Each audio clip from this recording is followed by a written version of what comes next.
Audio Jungle.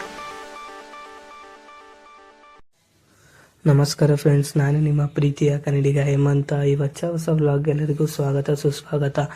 ಇದು ಮುಂದುವರಿದ vlog ಅಂತ ಎಲ್ಲರಿಗೂ ಚೆನ್ನಾಗಿ ಗೊತ್ತು, ಯಾಕಂದರೆ ಮಂತ್ರಾಲಯದು ಮೊದಲನೇ ವ್ಲಾಗ್ ಎಲ್ಲರೂ ನೋಡಿದ್ದೀರಾ ಅಂದ್ಕೊಂಡಿದ್ದೀನಿ. ಯಾರು ದಯವಿಟ್ಟು ಮಿಸ್ ಮಾಡಿದರೆ ಕೆಳಗಡೆ ಡಿಸ್ಕ್ರಿಪ್ಷನಲ್ಲಿ ಕೊಟ್ಟಿರ್ತೀನಿ. ಮೊದಲು ಆ ವಿಡಿಯೋ ನೋಡಿಕೊಂಡು ನಂತರ ಈ ವಿಡಿಯೋ ನೋಡಿ ಫ್ರೆಂಡ್ಸ್. ಆ ವಿಡಿಯೋಲಿ ಹೇಳಿದ್ದೆ ನಾನು ಮಂತ್ರಾಲಯದಲ್ಲಿ ಪ್ರಸಿದ್ಧಿಯಾಗಿರೋ 5 ಸ್ಥಳಗಳನ್ನ ತೋರಿಸ್ತೀನಿ. ಆಟೋದಲ್ಲಿ 150 ರೂಪೀಸ್ ತಗೋತಾರೆ, ಅವರೇ ಕರ್ಕೋಗ್ತಾರಂತೆ. ನೋಡ್ಕೊಂಡು ಬರೋದ ಬನ್ನಿ ಫ್ರೆಂಡ್ಸ್ ಅಂತ ಹೇಳಿದ್ದೆ.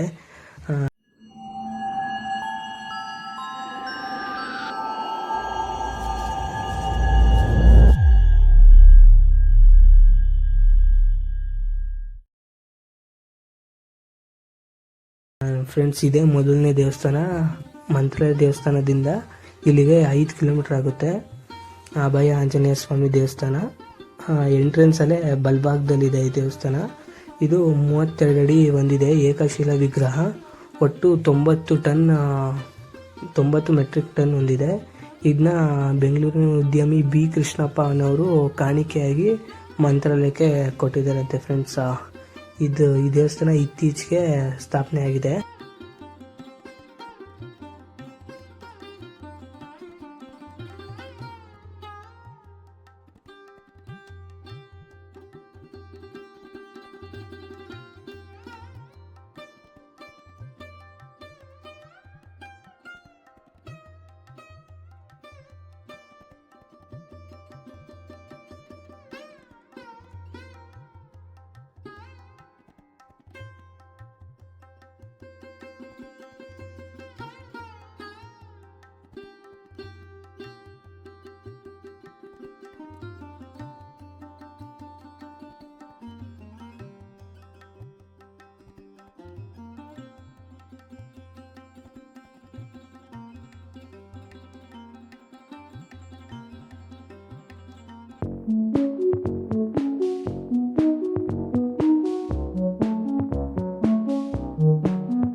ಫ್ರೆಂಡ್ಸ್, ಈಗ ಪಂಚಮುಖಿ ಆಂಜನೇಯ ದೇವಸ್ಥಾನಕ್ಕೆ ಬಂದಿದ್ದೀನಿ. ರಾಘವೇಂದ್ರ ಸ್ವಾಮಿಗಳು ಇಲ್ಲಿ 12 ವರ್ಷ ವಾಸ ಇದ್ರಂತೆ, ಜಪ ಮಾಡ್ತಿದ್ರು. ಸ್ವಾಮಿಗಳು ಮಂತ್ರಾಲಯಕ್ಕೆ ಬರೋಕ್ಕಿಂತ ಮುಂಚೆ 12 ವರ್ಷ ಈ ಜಾಗದಲ್ಲಿ ತಪಸ್ಸಿದ್ರಂತೆ. ಆಗ ರಾಘವೇಂದ್ರ ಸ್ವಾಮಿಗಳ ತಪಸ್ ಮಾಡುವಾಗ ಅವ್ರ ಕನಸಲ್ಲಿ ಪಂಚಮುಖಿ ಆಗಿ ಆಂಜನೇಯ ಸ್ವಾಮಿ ಆಶೀರ್ವಾದ ಮಾಡಿದ್ರಂತೆ. ಆದ್ದರಿಂದ ರಾಘವೇಂದ್ರ ಸ್ವಾಮಿಗಳು ಅವ್ರ ಕೈಯಾರ ಅವ್ರ ಕನಸಲ್ಲಿ ಯಾವ ರೀತಿ ಆಂಜನೇಯ ಮೂಡ್ ಬಂದಿದ್ರೋ ಅದನ್ನೇ ಒಂದು ಬಂಡೆ ಮೇಲೆ ಕೆತ್ತನೆ ಮಾಡಿದ್ದಾರೆ. ಅದನ್ನೇ ಅಂದಿನಿಂದ ಇಂದಿನವರೆಗೂ ಪೂಜೆ ಮಾಡ್ಕೊಂಡು ಬಂದಿದ್ದಾರೆ ಅಂತೆ ಫ್ರೆಂಡ್ಸ್. ಒಂದು ಚಿಕ್ಕ ಗುಡ್ಡದ ಮೇಲಿದೆ.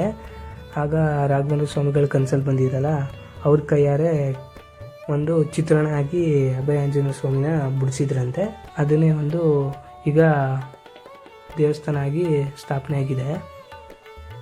ಇದು ಅಭಯ ಆಂಜನೇಯ ಸ್ವಾಮಿ ದೇವಸ್ಥಾನ ತುಂಗಭದ್ರದ ಒಂದು ಭಾಗ ಆದರೆ ಇನ್ನೊಂದು ಭಾಗದಲ್ಲಿ ಮಂತ್ರಾಲಯ ಇದೆ. ಅದೆರಡು ಮಧ್ಯದಲ್ಲಿ ತುಂಗಭದ್ರ ಹರಿಯುತ್ತೆ ಫ್ರೆಂಡ್ಸ್.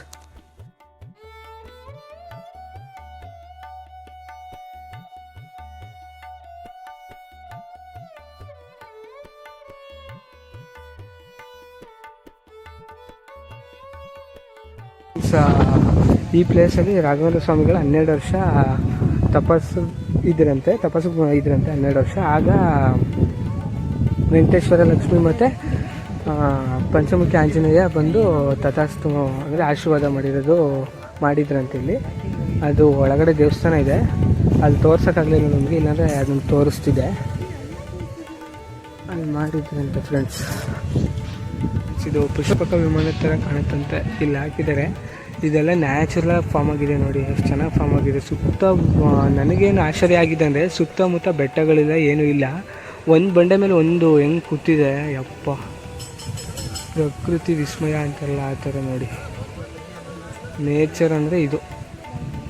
ಅದೇನು ಆಶ್ಚರ್ಯವಾಗಿ ಫಾರ್ಮ್ ಆಗಿದೆ ಬಂಡೆ. ಅಪ್ಪ ನೋಡಿ, ಇದೆಲ್ಲ ಅದೇ ಥರ ಫಾರ್ಮ್ ಆಗೈತೆ ಬಂಡೆ.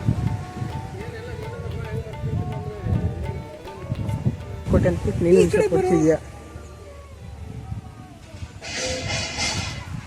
ಹಿಂದುಗಡೆ ಲಕ್ಷ್ಮೀ ದೇವಸ್ಥಾನ ಇದೆಯಂತೆ ಫ್ರೆಂಡ್ಸ್, ಅಲ್ಲಿಗೆ ಹೋಗ್ತಾ ಇದ್ದೀನಿ ಫ್ರೆಂಡ್ಸ್. ಇದು ಹಾಸಿಗೆ ದಿಮ್ ಥರ ಕಾಣುತ್ತಂತೆ, ನನಗೂ ಹಂಗೆ ಅನ್ನಿಸ್ತು. ಸ್ವಲ್ಪ ಹಾಸಿಗೆ ದಿಮ್ ಥರನೇ ಇದೆ ಇಲ್ಲಿ ನೋಡಿ. ಇದು ದಿಮ್ ಥರ ಅನಿಸುತ್ತೆ, ಇದು ಹಾಸಿಗೆ ಥರ ಅನಿಸುತ್ತೆ. ಇಲ್ಲಿ ಬರ್ದಿದೆ ನೋಡಿ,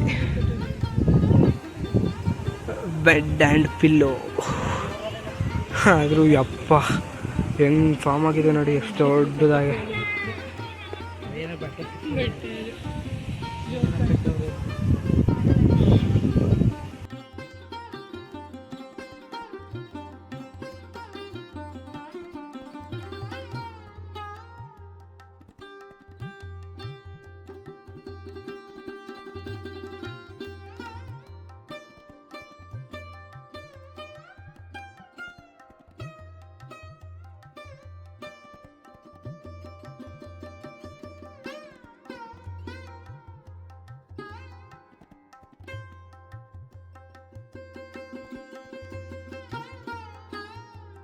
ಮಾಡಕ್ಕೆ ಬರ್ತಾರಲ್ಲ, ಅದಕ್ಕೋಸ್ಕರ ಅದು ಬಂಡೆ ಮೇಲೆ ಬರೆದಿದ್ದಾರೆ. ದೇವಸ್ಥಾನದ ಒಳಗಡೆ ಅಡುಗೆ ಮಾಡ್ತಾರೆ, ಅದು ಇದು ಹಾಳೋಯ್ತು ಅಂತಾರಲ್ಲ, ಅದಕ್ಕೋಸ್ಕರ ಫ್ರೆಂಡ್ಸ್. ಅಲ್ಲಿದೆ ಅನ್ಸುತ್ತೆ ಲಕ್ಷ್ಮೀ ದೇವಸ್ಥಾನ, ಅಲ್ಲಿಗೆ ಹೋಗ್ತಾ ಇದ್ದೀನಿ ನೋಡಿ ಫ್ರೆಂಡ್ಸ್. ಎಷ್ಟು ಕಪ್ಪು ಮಣ್ಣು, ಒಳ್ಳೆ ಫರ್ಟಿಲೈಸರ್ ಮಣ್ಣು, ಫರ್ಟಿಲೈಸರ್ ಆಗೈತೆ, ತುಂಬ ಚೆನ್ನಾಗಿದೆ. ಮೋಸ್ಟ್ಲಿ ಟೊಬ್ಯಾಕೋ ಹಾಕಿರ್ಬೋದೇನೋ, ಗೊತ್ತಾಗ್ತಾಯಿಲ್ಲ. ನಿಮ್ಗೆ ಏನಾದ್ರು ಗೊತ್ತಾದರೆ ಇದು ಯಾವ ಗಿಡ ಅಂತ ಕಮೆಂಟ್ ಮಾಡಿ. ಅಷ್ಟೊಂದು ಕಾಣಿಸ್ತಾ ಇಲ್ಲ. ಮೋಸ್ಟ್ಲಿ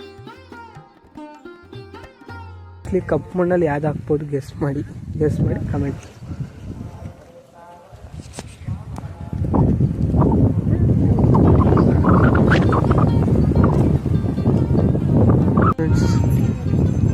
ಇಲ್ಲೇ ಇರಬೇಕು ಲಕ್ಷ್ಮೀ ದೇವಸ್ಥಾನ. ಇಲ್ಲಂದ್ರು ಈ ಕಡೆ ಹೋಗಿ ಅಂತ, ಆ ಕಡೆಯಿಂದ ಲೆಫ್ಟ್ ಸೈಡ್ ಬಂದು ಲಕ್ಷ್ಮೀ ದೇವಸ್ಥಾನ ಇದೆ ಅಂದರು. ಇದೇ ಇರಬೇಕು. ಒಬ್ಬ ಇನ್ನೂ ಸಕ್ಕತ್ತಾಗಿದೆ ಫ್ರೆಂಡ್ಸ್. ವಿಡಿಯೋ ಮಾಡೋಂಗಿಲ್ಲ ಅನಿಸುತ್ತೆ, ಆಫ್ ಮಾಡಿರ್ತೀವಿ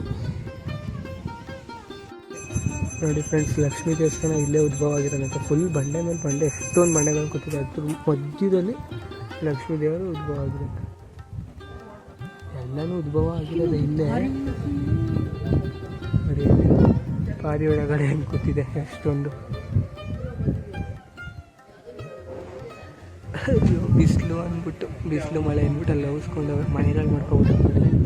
ಬಂಡೆಗಳು ಸಂಧಿ ಎಷ್ಟೆಷ್ಟು ದೊಡ್ಡ ಬಂಡೆ ಇದೆಯಾ ಗೊತ್ತಾ ಇಲ್ಲಿ. ಅಪ್ಪ ಅದು ಸ್ಪಾಟ್ ಮಾತ್ರ ಸಕ್ಕತ್ತಾಗಿದೆ ಫ್ರೆಂಡ್ಸ್, ನೀವು ವಾಚ್ ಮಾಡಿ.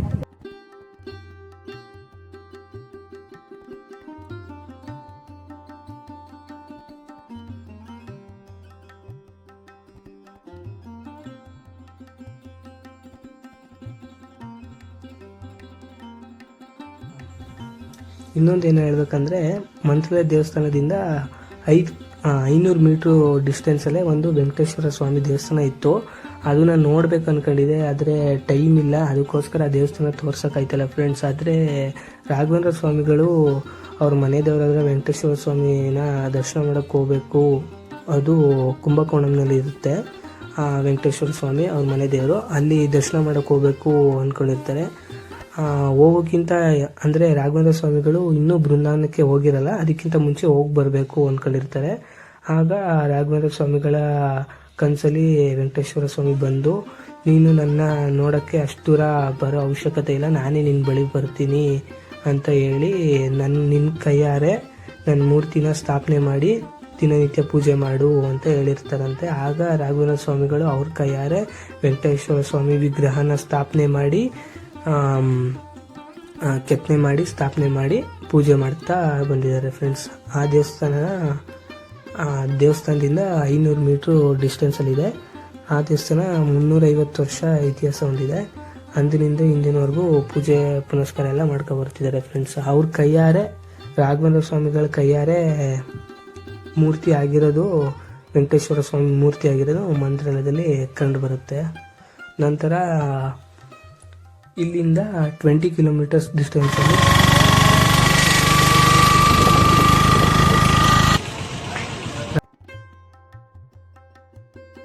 ರಾಘವೇಂದ್ರ ಸ್ವಾಮಿಗಳ ಗುರುಗಳಾದ ಅಪ್ಪಣ್ಣಾಚಾರ್ಯರ ಊರು ಬಿಚ್ಚಾಳೆ. ಈ ಊರು ತುಂಗಭದ್ರದ ನದಿ ದಡದಲ್ಲೇ ಇದೆ. ಈ ಊರಲ್ಲಿ ಆಚಾರ್ಯರು ಸಾವಿರಾರು ವಿದ್ಯಾರ್ಥಿಗಳಿಗೆ ವಿದ್ಯಾದಾನ ಮಾಡಿದಾರಂತೆ ಫ್ರೆಂಡ್ಸ್. ಅವ್ರ ಕಾಲದಲ್ಲಿ ಅನ್ನನೆಲ್ಲ ಸಂಗ್ರಹಿಸಿ ತುಂಗಭದ್ರಾ ನೀರಲ್ಲೇ ತೊಳೆದು ಗಂಟನ್ನು ಕಟ್ಟಿ ವಿದ್ಯೆಗಳನ್ನೆಲ್ಲ ಹೇಳ್ಕೊಟ್ಟಾದ್ಮೇಲೆ ಶಿಷ್ಯರಿಗೆ ನಂತರ ಆ ಅಕ್ಕಿನೇ ಅನ್ನವಾಗಿ ಮಾರ್ಪಾಡಾಗ್ತಿತ್ತಂತೆ. ನಂತರ ಆ ಅನ್ನನ ಎಲ್ಲ ಶಿಷ್ಯರು ಮತ್ತು ಅಪ್ಪಣ್ಣಾಚಾರ್ಯರೆಲ್ಲರೂ ತಿಂತಿದ್ರಂತೆ. ಇದನ್ನ ಕೇಳಿ ರಾಘವೇಂದ್ರ ಸ್ವಾಮಿಗಳು ಅಚ್ಚರಿಗೊಂಡು ಮಂತ್ರಾಲಯಕ್ಕೆ ಬರುವಾಗ ಅದೇ ದಾರಿಲಿ ಬಿಚ್ಚಾಳೆನೂ ಸಿಗುತ್ತೆ. ಆಗ ರಾಘವೇಂದ್ರ ಸ್ವಾಮಿಗಳು ಬಿಚ್ಚಾಳೆಗೂ ಭೇಟಿ ಮಾಡ್ತಾರೆ. ಆಗ ಅಪ್ಪಣ್ಣಾಚಾರ್ಯರನ್ನ ಭೇಟಿ ಮಾಡಿ ಅವ್ರ ಲೀಲೆಗಳನ್ನೆಲ್ಲ ತಿಳ್ಕೊಂಡು ಆಶ್ಚರ್ಯಗೊಂಡು ಆಗ ರಾಘವೇಂದ್ರ ಸ್ವಾಮಿಗಳು ಅವ್ರ ಮನೆಯಲ್ಲೇ 13 ವರ್ಷ ವಾಸ ಇರ್ತಾರೆ. ಅವರಿಂದ ಸಕಲಕ ಎಲ್ಲ ವಿದ್ಯೆಗಳನ್ನೆಲ್ಲ ಕಲಿಬೇಕು ಅನ್ನೋದಕ್ಕೋಸ್ಕರ ಅವ್ರ ಮನೆಯಲ್ಲೇ ವಾಸ ಇದ್ದು ಅವರಿಂದ ಎಲ್ಲ ರೀತಿ ವಿದ್ಯೆಯನ್ನು ಕಲಿತು ನಂತರ ಇಲ್ಲಿಂದ ಮಂತ್ರಾಲಯಕ್ಕೆ ಹೊರಡ್ತಾರೆ. ಪುನಃ ಈ ದೇವಸ್ಥಾನದಿಂದ ಅವ್ರ ಮನೆ ಇಲ್ಲೇ ಹತ್ರದಲ್ಲಿದೆಯಂತೆ ಫ್ರೆಂಡ್ಸ್. ಬನ್ನಿ ಅದನ್ನು ತೋರಿಸ್ತಾರೆ.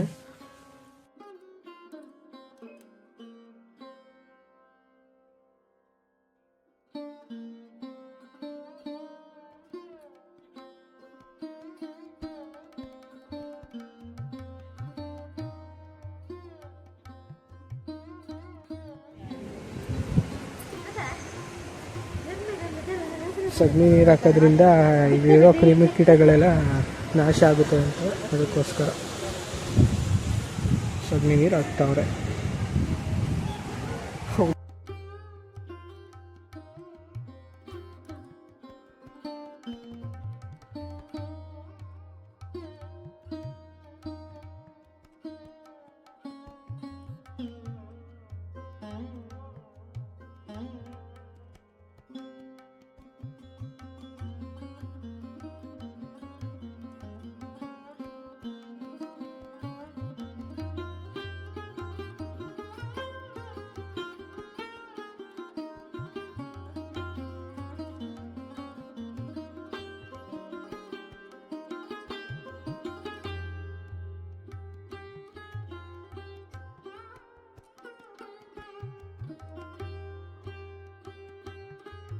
ಫ್ರೆಂಡ್ಸ್, ಹಾಗೆ ಇಲ್ಲಿಂದ ಸ್ಟೆಪ್ಸ್ ಹತ್ಕೊಂಡು ಹೋದರೆ ಬಿಚ್ಚಾಲಮ್ಮನ ದೇವಸ್ಥಾನ ಇದೆಯಂತೆ. ಬನ್ನಿ ಅದನ್ನೂ ತೋರಿಸ್ತೀನಿ, ನೋಡ್ಕೊಂಡು ಬರೋದ.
ನೋಡಿ, ಇದೇ ಅಪ್ಪಣ್ಣಾಚಾರ್ಯರ ಮನೆ. ಇಲ್ಲೇ ರಾಘವೇಂದ್ರ ಸ್ವಾಮಿಗಳು ವಾಸ ಇದ್ರಂತೆ.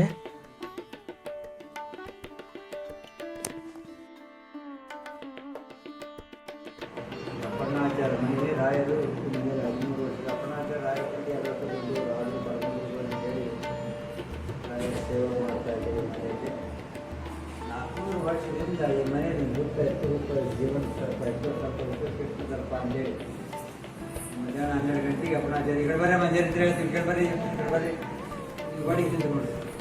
ಮಧ್ಯಾಹ್ನ ಅಪ್ಪಣಾಚಾರ್ಯ ಪೂಜಾ ಮೂರ್ತಿ ಮಾಡಿ ಆಂಜನೇಯ ಸ್ವಾಮಿ ಸಂಕಲ್ಪ ಮಾಡಿ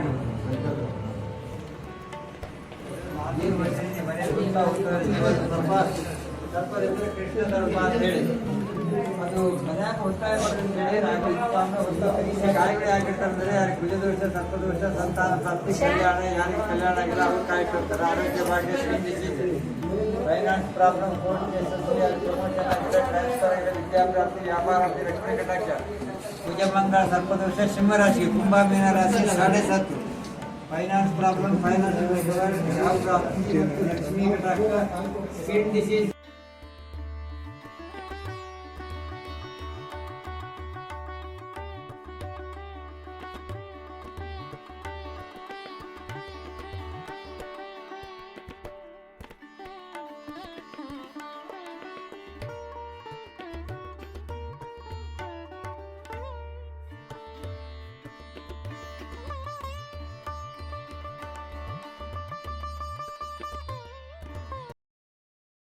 ಬೆಳಗ್ಗೆ ನಾವು ಫ್ರೆಶ್ ಅಪ್ಗೆ ಅಂದ್ಬಿಟ್ಟು ರೂಮ್ ಮಾಡಿದ್ವಿ. ಅಂದರೆ ಫ್ರೆಶ್ ಅಪ್ಗೆ ಲಾಡ್ಜಲ್ಲಿ ಒಪ್ಕೊಂಡಿದ್ವಿ. 150 ರುಪೀಸ್ ಒಬ್ರು ತಗೊಂಡ್ರು.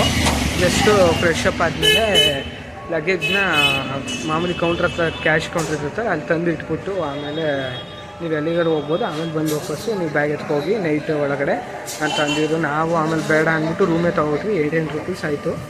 ತ್ರೀ ಮೆಂಬರ್ಸ್ ಇದ್ವಿ. 800 ರುಪೀಸ್ ತೊಗೊಂಡ್ರು ಫ್ರೆಂಡ್ಸ್. ಅದೇ ಹೇಳಿದ್ಮೇಲೆ 300 ರುಪೀಸ್ ಎಕ್ಸ್ಟ್ರಾ ಕೊಟ್ಬಿಟ್ಟು 800 ರುಪೀಸ್ ರೂಮ್ ತಗೊಂಡ್ವಿ. 3 ಮೆಂಬರ್ಸ್ ಫ್ರೆಂಡ್ಸು ಸೇರೆಲ್ಲ ತೊಗೊಂಡಿದ್ದು. ನೋಡಿ, ಈಗ ಚೆಕ್ಔಟ್ ಆಗ್ತಾಯಿದ್ದೀವಿ. 7 o'clockವರೆಗೂ ಟೈಮ್ ಕೊಟ್ಟಿದ್ರು. ಬೆಳಗ್ಗೆ ನಾವು 9ಗೆ ತೊಗೊಂಡಿದ್ದು ರೂಮು. 9 ಗಂಟೆ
ರಥೋತ್ಸವ ಇತ್ತು, ಮಿಸ್ ಆಗೋಯ್ತು ಫ್ರೆಂಡ್ಸ್. ನಿಮ್ಗೆ ರಥೋತ್ಸವ ತೋರಿಸೋದು ಅಂದ್ಕೊಂಡೆ. 7:30 to 8 ಇತ್ತಂತೆ. ನಾನು ರೂಮ್ ಲಾಗೌಟ್ ಆಗೋದು, ಚೆಕ್ಔಟ್ ಆಗೋದು ಬರೋಷ್ಟೊತ್ತಿಗೆ ಟೈಮ್ ಆಗೋಗಿತ್ತು. ಅದಕ್ಕೆ ರಥೋತ್ಸವ ಮುಗಿದೋಯ್ತು. ಈಗ ತೋರಿಸಿದ್ನಲ್ಲ, ಅದು ಪೂಜೆ ನಡೀತು. ಆ ರಥೋತ್ಸವದಿಂದ ಬಂತಲ್ಲ ದೇವರು, ಅದು ಪೂಜೆ ಮಾಡಿದ್ದಷ್ಟೇ ನೋಡಿ ಫ್ರೆಂಡ್ಸ್. ಇಲ್ಲೇ ದೇವಸ್ಥಾನದ ಪಕ್ಕ ಮಾರ್ಕೆಟ್ ಐತೆ. ಎಲ್ಲ ಫೋಟೋಸು ಎಲ್ಲ ಮಾಡಿಸ್ತಾರೆ.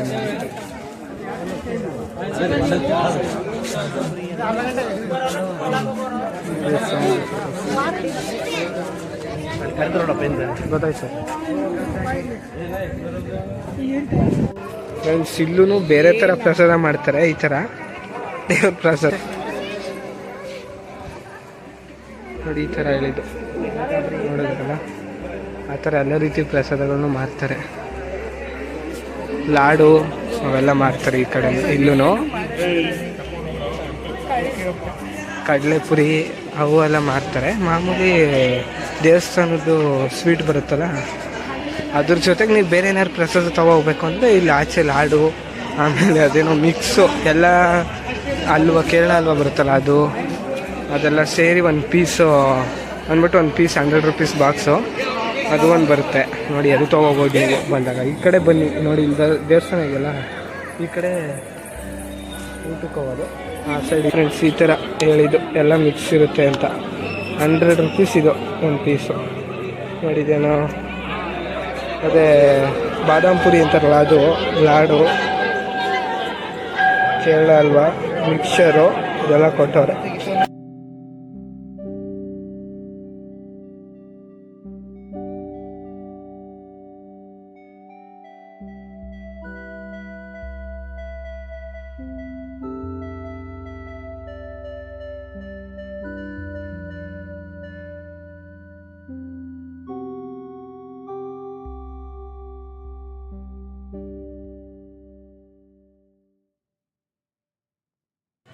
ಫ್ರೆಂಡ್ಸ್ ಈ ವಿಡಿಯೋ ಇಲ್ಲಿಗೆ ಕ್ಲೋಸ್ ಮಾಡ್ತಿದ್ದೀನಿ. ಮಂತ್ರಾಲಯ ದೇವಸ್ಥಾನ ಎಲ್ಲ ನನಗೆ ಗೊತ್ತಿರೋ ಎಲ್ಲ ಕಡೆ ದೇವಸ್ಥಾನ ತೋರಿಸಿದ್ದೀನಿ. ಒನ್ ಡೇ ನನಗೆ ಎಷ್ಟಾಗ್ಬೋದು ಅಷ್ಟು ದೇವಸ್ಥಾನ ತೋರಿಸಿದ್ದೀನಿ.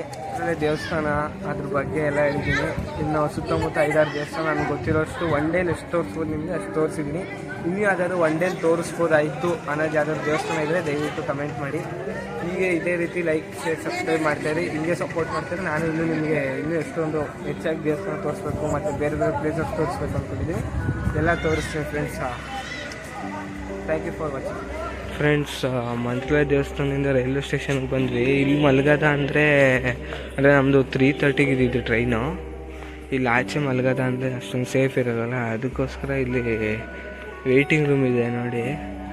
2 ಅವರ್ಸ್ಗೆ 24 ರೂಪೀಸು ಇಷ್ಟು ಕೊಡ್ತಾರಂತೆ ಫೆಸಿಲಿಟಿ. ಇದರಲ್ಲಿ ಇನ್ನೂ ಯಾವುದು AC ಮತ್ತು ವೈಫೈ ಇದೆಲ್ಲ ಇರಲಿಲ್ಲ. ಒಟ್ಟಿನಲ್ಲಿ ಇಷ್ಟು ನೋಡಿದ್ವಿ, ಇಲ್ಲೇ ರೆಸ್ಟ್ ಮಾಡಿದ್ವಿ. 2 ಅವರ್ಸ್ ಆಯಿತು. 24 ರೂಪೀಸ್ ಕೊಟ್ಬಿಟ್ಟು ಎಕ್ಸಿಟ್ ಆದ್ವಿ ಫ್ರೆಂಡ್ಸ್. ಇನ್ನು 1 ಅವರಲ್ಲಿ ಟ್ರೈನ್ ಬರುತ್ತೆ. 1 ಅವರ್ಲ್ಲ, ಇನ್ನು 20 ಮಿನಿಟ್ಸು ಅಲ್ಲಿ ಟ್ರೈನ್ ಬರುತ್ತೆ. ಅದಕ್ಕೆ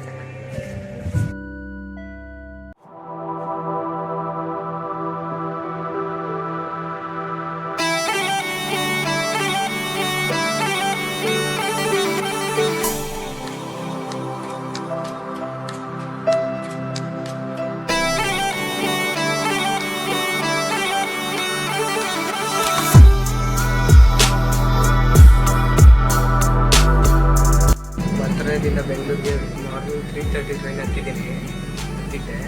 ಅದೇ ಮಾರ್ನಿಂಗ್ 3:30 ಎಲ್ಲ ನಿಮ್ಗೆ ಒಂದು ಟ್ರೈನ್ ತೋರ್ಸೋಕ್ಕಾಗಲ್ಲ ಅಂದ್ಬಿಟ್ಟು ಈಗ ಒಂದು 9 o'clock ಆಗಿದೆ. ತಿಂಡಿ ಎಲ್ಲ ಮಾಡಿದೆ. ಅದು ನಾನು 750 ಕೊಟ್ಟು AC 3 ಟೈರ್ AC ಬುಕ್ ಮಾಡಿದೆ. ಅಂದರೆ ಸ್ಲೀಪರ್ ಇರಲಿಲ್ಲ, ಅದಕ್ಕೋಸ್ಕರ 3 ಟೈರ್ AC ಬುಕ್ ಮಾಡ್ತೀನಿ. ಪರವಾಗಿಲ್ಲ 3 ಟೈರ್ AC. ನೀವು ಏನಾದರೂ ಸ್ಲೀಪರ್ ಸಿಗದೆ ಇದ್ದಾಗ 3 ಟೈರ್ AC ಬನ್ನಿ. ಇಲ್ಲಾಂದರೆ ನೀವು ಜನರಲಲ್ಲಿ ಬಂದರೆ ತೊಂದರೆ ಆಗುತ್ತಲ್ಲ.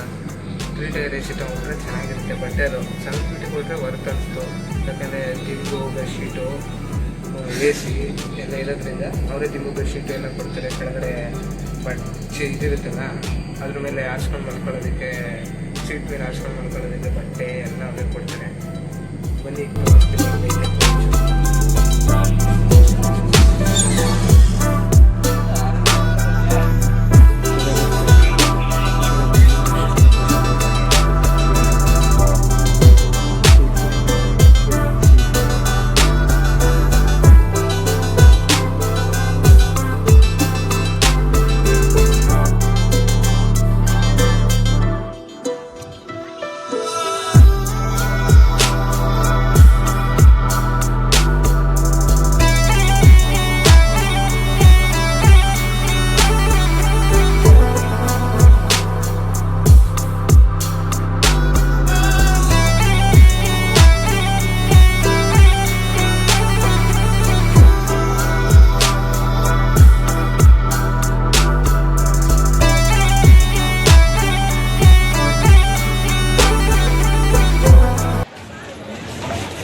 ಇದೇ ಟ್ರೈನಲ್ಲಿ ಬಂದಿದ್ದು.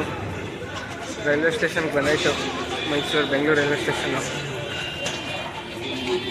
ಫ್ರೆಂಡ್ಸ್, ಮಂತ್ರಾಲಯ ವ್ಲಾಗ್ನ ಇಲ್ಲಿಗೆ ಎಂಡ್ ಮಾಡ್ತೀನಿ. ನನಗೆ ಗೊತ್ತಿರೋಷ್ಟೆಲ್ಲ ನಿಮ್ಗೆ ತಿಳಿಸಿದ್ದೀನಿ. ಇನ್ನೂ ಏನಾದ್ರು ಒನ್ ಡೇಲಿ ಇನ್ನೂ ಏನಾದ್ರು ದೇವಸ್ಥಾನ ನೋಡ್ಬೋದಾಯಿತು ಅಂತ ಏನಾದ್ರು ನಿಮ್ಗೆ ಗೊತ್ತಿದ್ದರೆ, ಮಂತ್ರಾಲಯ ಇನ್ನೂ ಯಾವ ದೇವಸ್ಥಾನ ನೋಡ್ಬೋದಾಯ್ತು ನೀವು ಒನ್ ಡೇಲಿ ಅನ್ನೋದಿದ್ರೆ ದಯವಿಟ್ಟು ಕಮೆಂಟ್ ಮಾಡಿ. ಆದಷ್ಟು ಲೈಕ್, ಶೇರ್, ಸಬ್ಸ್ಕ್ರೈಬ್ ಮಾಡಿ. ಇದೇ ರೀತಿ ಸಪೋರ್ಟ್ ಮಾಡ್ತಾಯಿರಿ ಫ್ರೆಂಡ್ಸ್. ಇಂಥ ವೀಡಿಯೋ ನೆಕ್ಸ್ಟ್ ನೀವು ಮಾಡ್ತಾಯಿರ್ತೀನಿ.